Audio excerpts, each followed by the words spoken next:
Bonjour à tous. Alors aujourd'hui, on va voir un petit bassin qui est ici à côté de moi. Petit bassin qui fait quand même 20 de mètres cubes environ et qui est un petit peu particulier parce que bon, ce bassin appartenait à José et José nous a quittés malheureusement. Son épouse m'a appelé ainsi que l'Énaïade, Francis, qui a aidé pas mal José à réaliser son bassin. Bassin qui est en fait un rêve, sa passion en réalité.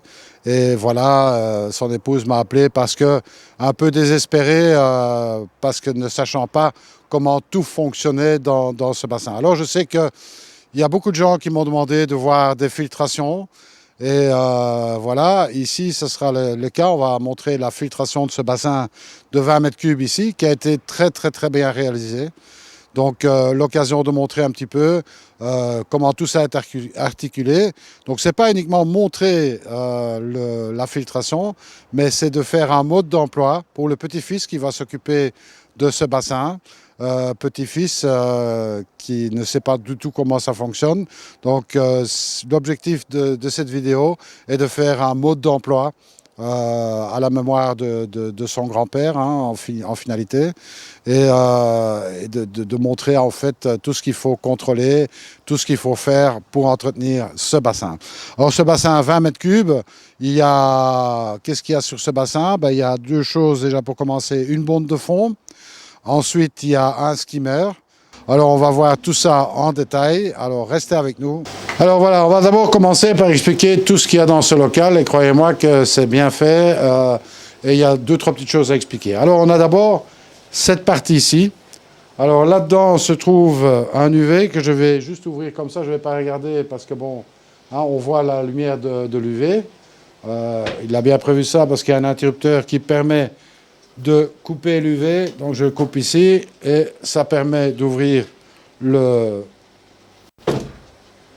la décantation d'entrée. Donc voilà, l'UV est éteint, il n'y a plus de problème. On voit qu'il y a quelques moustiques qui sont dedans, c'est pas grave. Alors dans le coin ici, on a en fait une petite pompe de relevage, en effet parce que bon, il n'y a pas de possibilité d'évacuer les eaux autrement.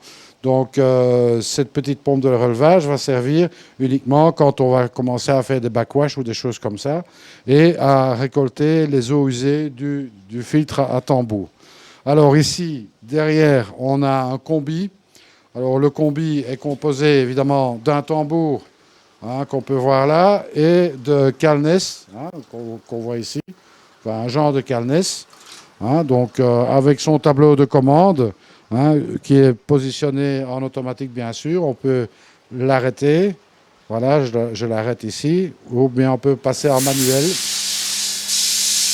On voit que ça fonctionne, voilà, je vais le repasser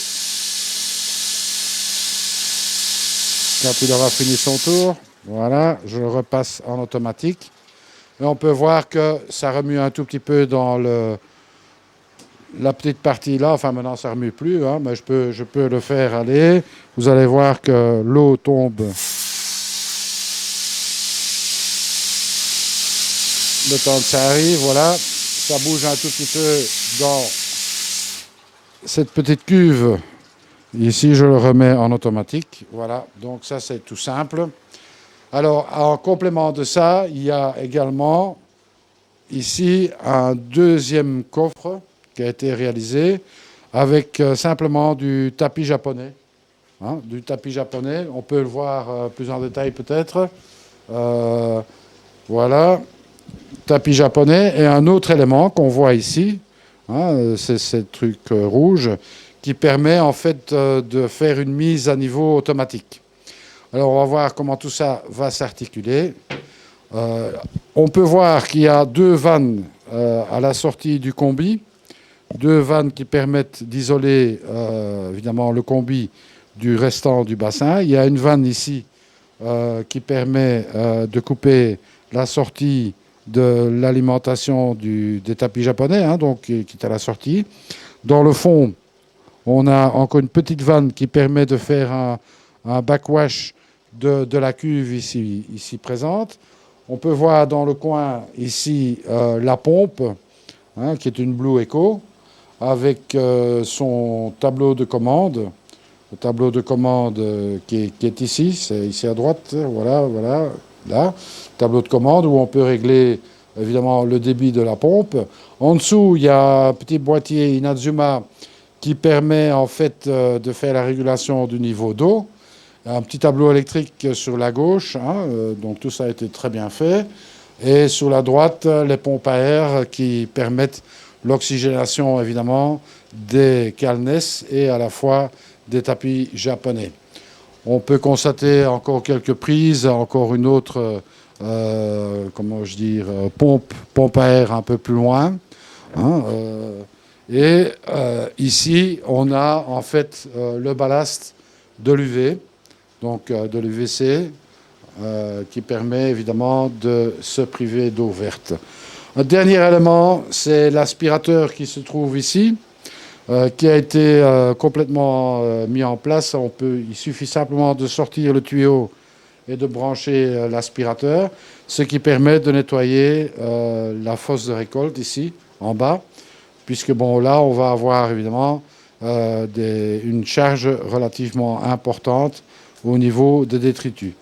Donc voilà, donc on peut dire que c'est une installation assez complète. Hein, il reste encore ici, j'ai oublié, les deux vannes, donc le skimmer ici derrière, du skimmer et de la bombe de fond, hein, qui alimente la décantation, le bac de décantation.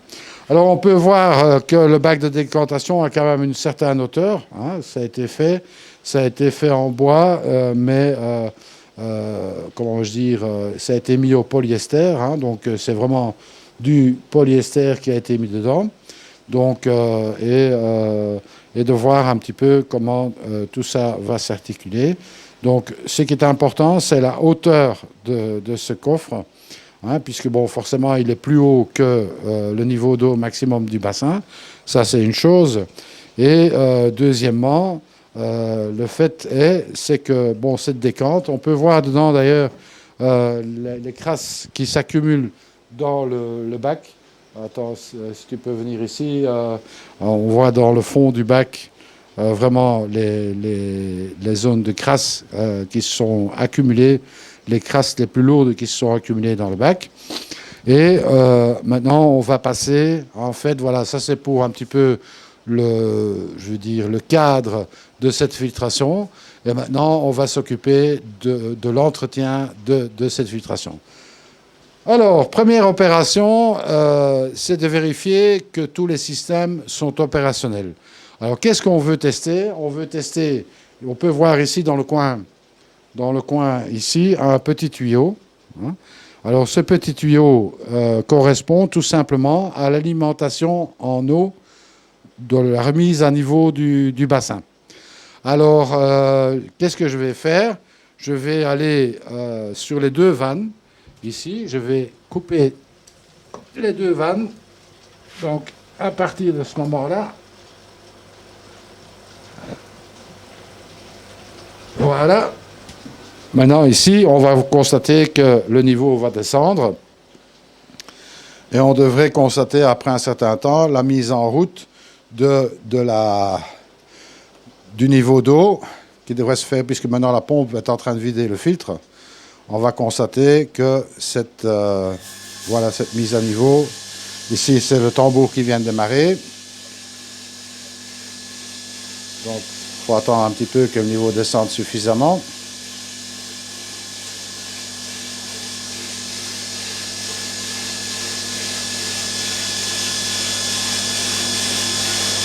Donc là on constate que ça ne coule pas, donc c'est déjà pas un bon point. Donc on va d'abord regarder qu'est-ce qui se passe. Et on peut constater ici que la mise à niveau automatique s'est bien déclenchée. Maintenant, qu'est-ce qu'on va faire? On va aussi contrôler en même temps la sécurité, puisque le tambour fonctionne toujours. On va contrôler que, en fait, le tambour va se mettre en sécurité. Maintenant, on entend qu'il est occupé à tourner tout simplement parce que le niveau est bas dans la cuve. Mais on va aussi devoir constater que la sécurité fonctionne, donc on devrait avoir un arrêt de la pompe, ça ne saurait tarder. Faut juste un peu de patience.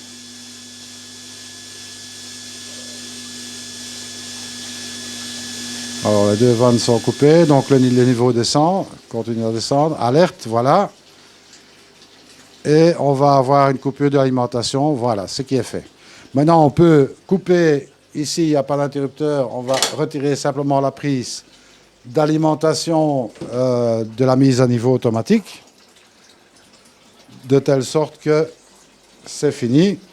Donc voilà, maintenant on va pouvoir s'occuper de tout simplement la vidange de, comment veux-je dire, de la cuve d'entrée, hein, de la cuve d'entrée. Les deux vannes sont fermées.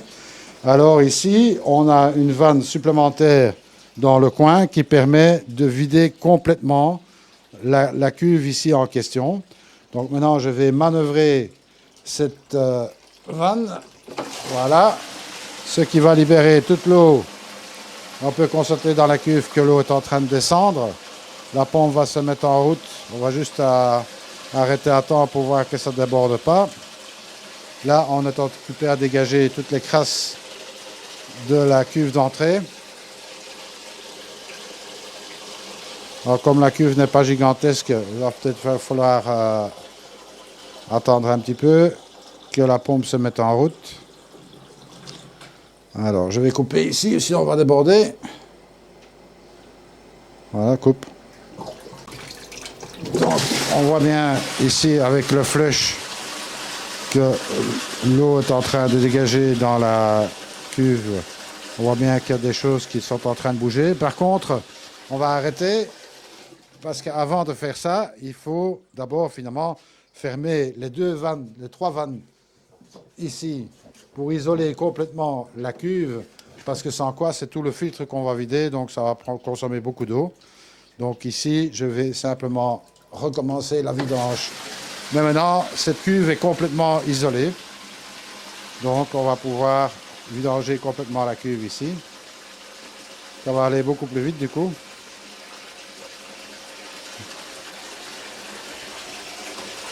Ça se vide.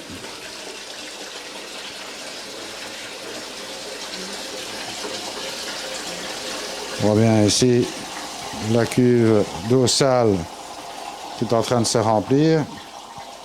Bon, la pompe est un peu difficile à suivre parce qu'on amène un peu beaucoup d'eau. Mais, croyez-moi que ça se purge doucement mais sûrement. Évidemment, au fur et à mesure que la colonne d'eau diminue, au plus le débit se réduit. Forcé, hein, puisque bon, la pression diminue. Je vais juste fermer pour ne pas déborder la cuve.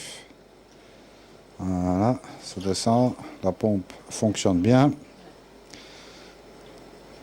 On voit bien la pompe qui est en train de vider la cuve. Et je vais vider complètement la cuve.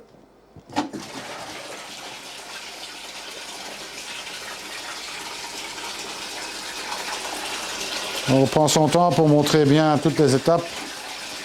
Hein, donc, pas oublier de couper l'UV quand c'est un UV immergé comme celui-ci. Normalement, légalement, il faudrait un contact, mais bon, c'était fait à l'époque où c'était pas obligatoire. Aujourd'hui, c'est tout à fait obligatoire. Donc là, on vide vraiment toute la cuve, on va y aller à fond. Et ce sera intéressant parce qu'après, on va faire un backwash de la bombe de fond qui a été fait il y a 3 semaines environ. Et de voir un petit peu ce qu'il y a comme dépôt dans le tuyau.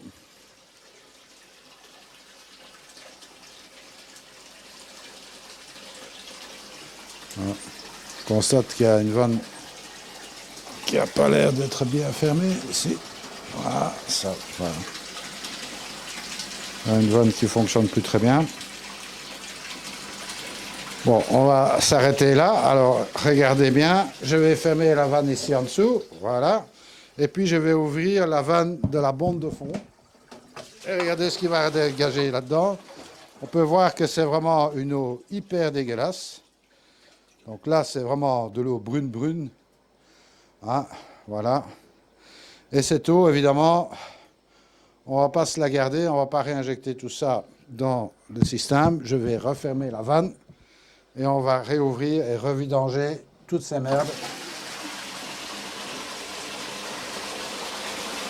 Donc ça, une première fois. Et on va recommencer l'opération au moins 2 fois.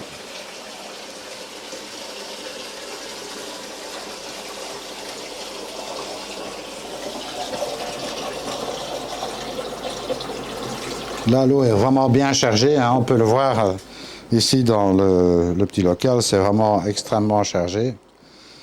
Donc là, on va revider toutes ces crasses pour ne pas les réinjecter évidemment dans la filtration.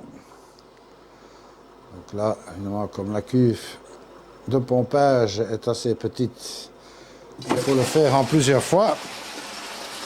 Vous voyez, on peut même plus voir le fond du bac, hein, tellement il y a des crasses dedans. Je rappelle, bon, ça a été fait il y a 3 semaines environ. Donc sur 3 semaines, ça s'est vraiment très fortement chargé. Les gens n'imaginent souvent pas les quantités de crasse qu'il peut y avoir dans les bondes de fond, qui s'accumulent dans une bonde de fond. Évidemment, ça a pour effet de diminuer la capacité de débit, hein, puisque forcément toutes les crasses qui s'accumulent dans la bonde vont diminuer le diamètre du tuyau, hein, même si c'est du 110. Au bout du compte, eh bien, on a un diamètre qui se réduit de plus en plus. Diamètre qui se réduit veut dire aussi possibilité de pompage qui se réduit. Donc on continue à vidanger ça. Donc ici on a déjà bien descendu, mais on ne voit toujours pas le fond de la cuve, hein. Donc ici c'est déjà très bien chargé. Donc continue à descendre jusqu'au niveau des tuyaux. On va y arriver. On peut peut-être voir ici les tuyaux qui vont apparaître. On n'y est pas encore, mais bon, ça va, ça ne saurait tarder. Voilà, on arrive tout doucement au niveau des tuyaux. Vous voyez, les tuyaux sont là. Il y a un tuyau qui a une petite fuite, le tuyau central. C'est pas très grave. Voilà. Alors, je coupe ici. Voilà. Et maintenant, je vais encore recommencer une fois l'opération.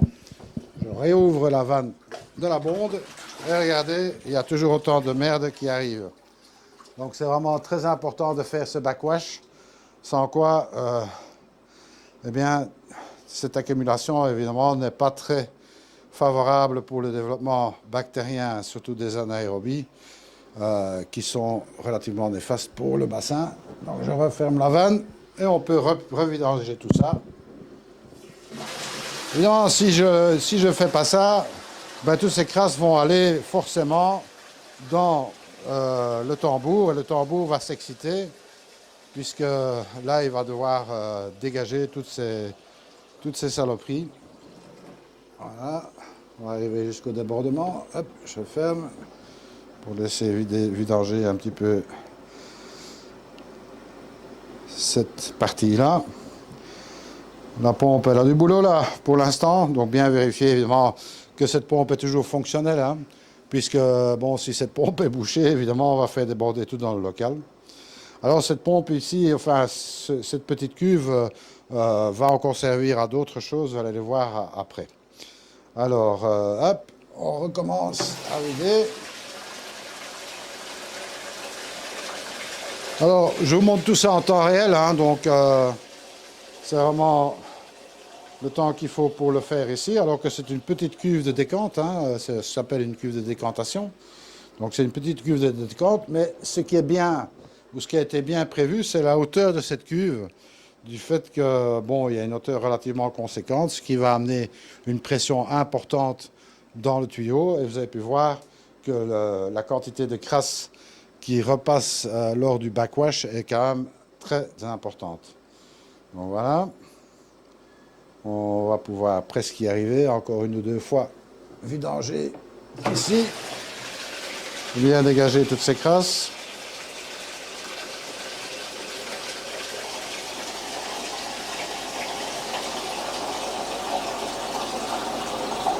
Ça y va.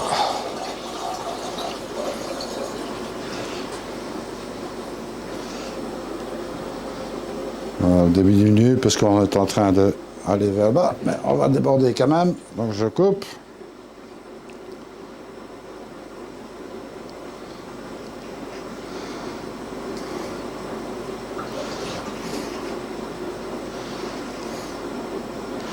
Voilà, tout ça se fait tout simplement. Il suffit de mettre les vannes au bon endroit. Et ici, bon, les égouts ne sont pas récupérables, donc il a fallu faire ce système. Bien souvent, on me pose la question, bah, comment je vais faire, puisque bon, je n'ai pas d'égout à ma disposition. Bah, une simple pompe de relevage et une pompe vide-cave pour eau chargée, bien entendu. Et ça fonctionne très bien. Bon, ici, on aurait pu prendre une pompe un peu plus puissante hein, pour absorber une plus grande quantité d'eau. Mais bon, c'est pas vraiment important.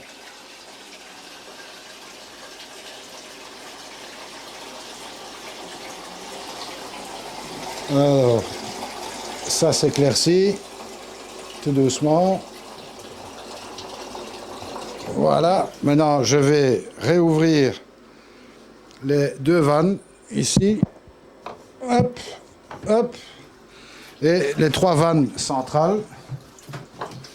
Ce qui va exciter un petit peu le tambour, parce que vous voyez, il y a encore quand même pas mal de crasse qui remonte dedans. Alors, on va fermer ceci. On va surtout pas remettre l'UV pour l'instant. Il faut laisser ouvert. On va regarder maintenant ici, avec les détections de niveau, est-ce que le système va se remettre en route. Donc, on va regarder la pompe. Est-ce que le niveau sera suffisant pour remettre tout ça en route? Ah oui, tant pis. Donc, le niveau d'eau s'est remis en route.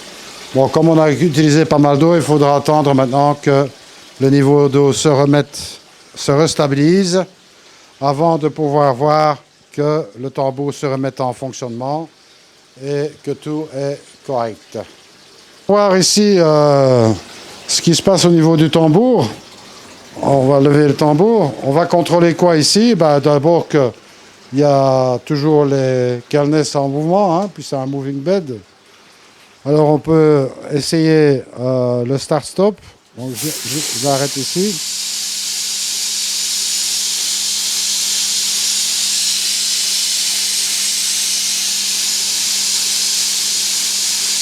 Tant qu'il a fini son cycle. Voilà.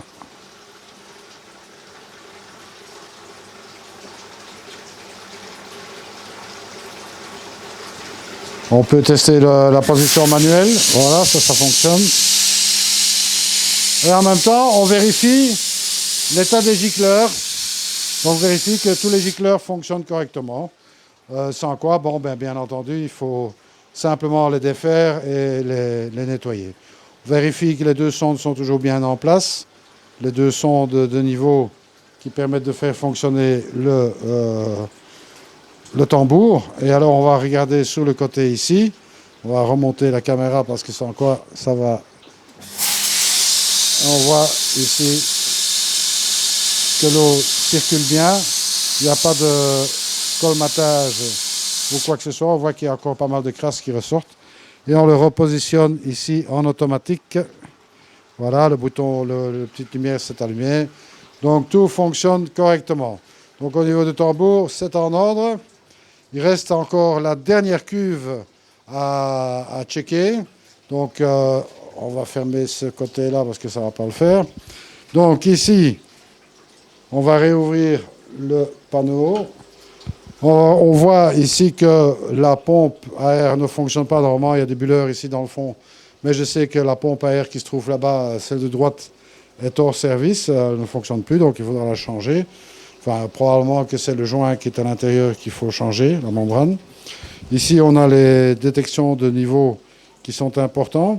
Donc ici, on a une cuve avec du tapis japonais. Bon, ici, on peut voir, il y a deux grosses vannes à l'entrée. Alors, c'est le même principe que pour la première cuve. Hein. Tout simplement, on va fermer les deux vannes ici. Et sur le côté, il y a une petite vanne qui se raccorde aussi sur la cuve là-bas. Et on va ouvrir cette vanne. Fermer la vanne de sortie, évidemment, du filtre. Donc, les trois vannes doivent être fermées. Ouvrir la vanne là, mais ça, on fait une fois par an, je dirais. C'est pas très important, vu qu'il y a un tambour, de nettoyer ça de façon très fréquente. Donc ici, on peut voir aussi la température de l'eau qui est bien protégée. Là, on est à 26 degrés. Donc c'est normal, il fait chaud. Donc on peut laisser le thermomètre là. Et puis voilà, donc c'est tout ce qu'il y a à faire sur cette filtration.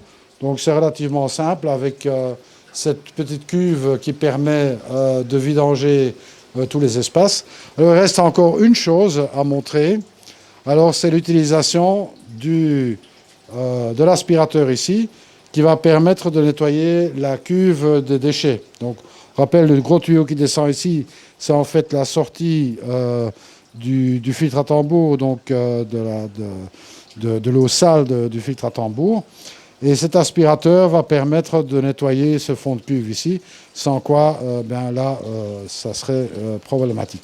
Il reste encore une chose à montrer, c'est qu'ici, on a vu, il y a l'UV qui est intégré dedans. Alors, je vais simplement allumer pour voir que l'UV fonctionne. Il démarre. Il est un peu difficile à démarrer. Donc ici, voilà, il est démarré. On ne reste pas longtemps ouvert. On ferme le capot. N'oubliez pas qu'un UV immergé, c'est extrêmement dangereux. Ça peut vous décoller la rétine. Donc, en principe, on ne regarde jamais dans la cuve si l'UV est allumé, sauf au démarrage pour juste voir, à la limite faire un petit regard pour voir si il fonctionne correctement. Voilà, ça c'est pour cette filtration.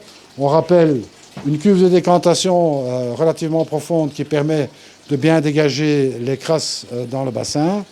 Un combi-filtre avec filtre à tambour et Calness Moving Bed. Et en finalité, une petite zone avec tapis japonais, ainsi que, évidemment, une pompe Blue Eco, un système de détection Inazuma, de détection de niveau d'eau. Tous les systèmes ont été testés de telle sorte pour voir que quand il y a une baisse de niveau, que le pompage s'arrête, etc. Que les remises à niveau sont effectives. Bon, tout est en fonctionnement correct. Donc on peut dire que ça y est, on a ici le mode d'emploi pour cette filtration, pour ce bassin de 20 mètres cubes, on rappelle avec une bombe de fond et un skimmer. Donc voilà, on peut aller voir maintenant le résultat dans le bassin. Alors il reste encore quand même une chose à contrôler, c'est le skimmer ici. Alors voilà, je vais ouvrir le capot, du moins essayer d'ouvrir le capot du skimmer, voilà. Et on va simplement contrôler et vider. Ici, il a mis un filet de retenue. On voit que le filet il est complètement rempli. Donc ici, il suffit de retirer ce filet. Voilà. Et d'aller vider les crasses dans une poubelle quelconque. Et puis voilà, donc ici, le restant partira vers le tambour qui sera évidemment à l'arrêt. On voit que le skimmer fonctionne bien, il y a un bon débit sur le skimmer, donc d'où le fait que le miroir de l'eau, on peut voir le miroir de l'eau, est nickel, donc tout se passe bien.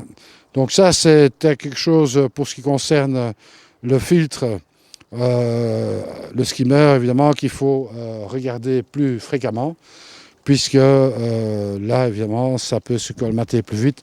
Surtout en automne, d'autant plus qu'il y a quand même un gros arbre ici à côté. On peut voir peut-être l'arbre qui est ici à côté, donc qui va larguer pas mal de feuilles dans le bassin. Et puis le bassin est aussi planté, donc ce qui amène pas mal de crasse. Par contre, ce qui est intéressant à voir, il reste 2 pellets dans le skimmer, donc ce qui veut dire qu'on n'est pas en surnutrition. Donc il n'y a que 2 pellets qui sont passés, donc ce qui veut dire que les poissons ils ont tout mangé avant.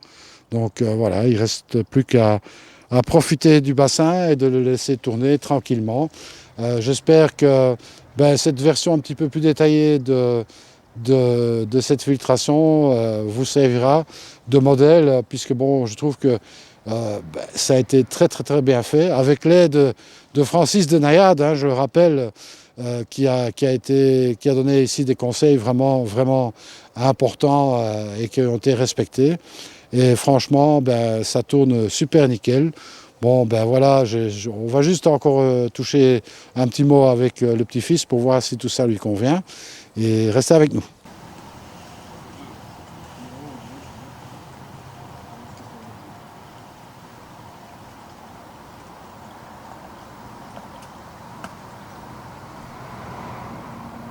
Alors, Julien, c'est ça? C'est ça, Alors, c'est toi le petit-fils. c'est moi.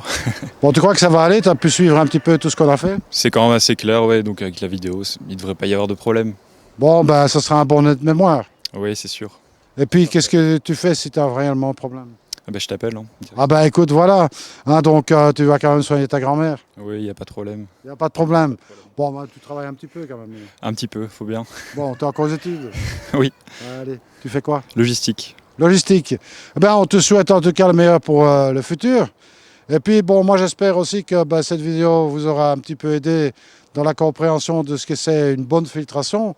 Hein, on peut dire ici, c'est un très bel exemple de filtration qui fonctionne bien, qui a été bien calibré pour ce bassin qui fait une vingtaine de mètres cubes. Et puis, nous, on te dit bon courage pour la suite. Merci beaucoup en tout cas. Et moi, il me reste à vous dire, si vous n'êtes pas encore abonné à la chaîne, n'hésitez surtout pas à le faire, c'est gratuit. Et puis, en attendant, surtout, ne soyez pas sages. Salut à tous!